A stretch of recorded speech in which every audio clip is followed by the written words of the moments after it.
The VO Meter, measuring your voiceover progress. The VO Meter is brought to you by VoiceActorWebsites.com, Vocal Booth To Go, PodcastDemos.com, Global Voice Acting Academy, JMC Demos, and IPDTL. And now, your hosts, Paul Stefano and Sean Daly. All right, so I'm here with Tim Walsh from Atlas. Correct. You just finished the representation panel. How was that for you, and were there any surprises? It was really good. I was surprised that the amount of people making demos that are not necessary, and especially when you're first starting out. You know, I think that you need to really, and this is just my opinion, focus on one genre and then build. Because if you're putting your, you have many hats in different arenas, you're not going to be good at one thing. So I always say, focus on commercials, do well there, then focus on promo or focus on narration. So baby steps to move on. If you're making a demo right off the bat, when you don't even know what your instrument sounds like, you don't have representation in that area, I think it's a kind of a bit of a waste of money.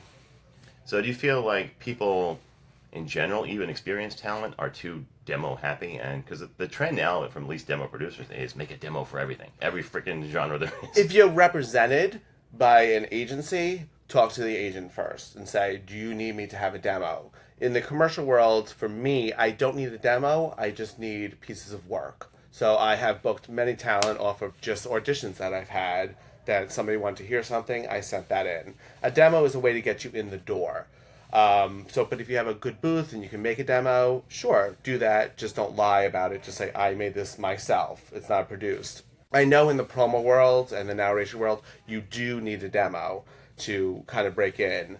But most agents are not just going to sign somebody that doesn't have the background already on it and starting out just to do narrations or animation or documentaries. Okay.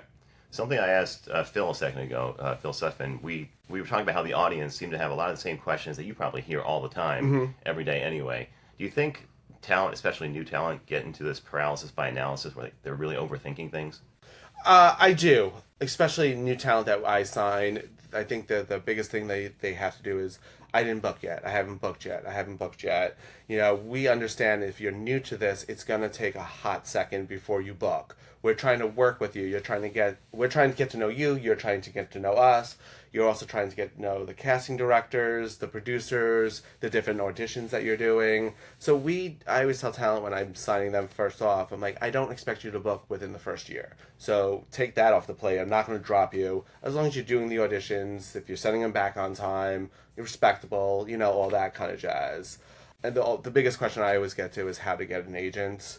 It's luck. It really is luck and being in the right place at the right time or knowing the right people. Right. Something that I thought was really opening about what you said was how you like drop-ins and people trying to not necessarily contact you every day, but at least remind you that they're there. Correct. Can that go too far? It can go too far. A drop-in to me is not a meeting. It's, coming up, seeing me in the office, wave, like, hey, Tim, how was your weekend? How was your day? I'm like, great, how was yours? It's not coming down, sitting down with me. That, if you want to have that, you have every right to. You have to set up a meeting time with me. You don't know if I'm in the middle of 5 other things that have right. due dates and stuff like that. Pop in, if it's just a hello, pop in as often as you want, There are times when I'm like, all right, I know you're here, So use your discretion. What about baked goods? I know you mentioned not for submissions, but if it's someone you represent and they come with a dozen bagels. I'm a healthy eater now, but yeah, baked goods are always good to keep your, especially if you're represented. Don't send baked goods if you're not, No. I'm terrified somebody's going to poison me. So, yeah, if you're doing baked goods or drop by with Dunkin' Donuts or a little coffee. Maybe a new Popeye's chicken sandwich. If you can get it, you can drop it by. But, yeah, something that, then the company knows, blank client, drop this off, please help yourself. And that's a way for everyone in the agency to be like, oh, yeah, they're around. Great person. Well, Tim, thanks so much for donating your time to the conference. Sure. I know everyone here was really appreciative of your expertise. Thank you. Nice to meet you. Thank you. Thanks for listening to the VO Meter, measuring your voiceover progress. To follow along, please visit www.vometer.com. The VO meter is powered by IPDTL.